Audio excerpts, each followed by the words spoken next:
ప్రస్తుత కాలంలో ప్రతి ఒక్కరి చేతిలో స్మార్ట్ ఫోన్, చెవిలో ఇయర్ ఫోన్స్ కామన్ అయిపోయింది. బైక్పై వెళ్తున్నా, కారులో వెళ్తున్నా, చివరికి రోడ్డుపై నడిచి వెళ్తున్నా వీటిని వదలటం లేదు. ఉదయం లేచిన దగ్గర నుంచి రాత్రి పడుకునే ముందు వరకు ఫోన్, ఇయర్ ఫోన్స్ లేనిదే రోజు గడవని పరిస్థితి నెలకొంది.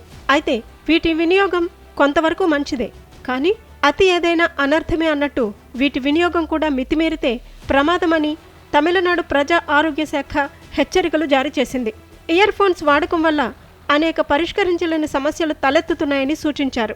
ఇయర్ ఫోన్, హెడ్ ఫోన్ను ఎక్కువ సమయం వినియోగించడం వల్ల తాత్కాలికంగా వినికిడి సమస్య తలెత్తుతుందని ఆరోగ్య శాఖ డైరెక్టర్ సెల్వ వినాయగం తెలిపారు.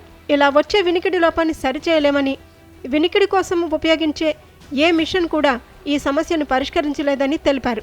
ఇయర్ ఫోన్లు ఎక్కువగా ఉపయోగించవద్దని తమిళనాడు ప్రజా ఆరోగ్య శాఖ హెచ్చరికలు జారీ చేసింది.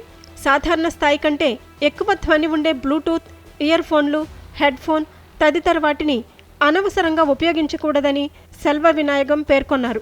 అవసరం అనుకుంటే 50 డెసిబెల్స్ కంటే తక్కువ వాల్యూమ్ స్థాయిలో ఉపయోగించుకోవాలని సూచించారు. ఇయర్ ఫోన్లను 2 గంటలకు మించి ఏకధాటిగా ఉపయోగిస్తే ప్రమాదం తప్పదని హెచ్చరించారు.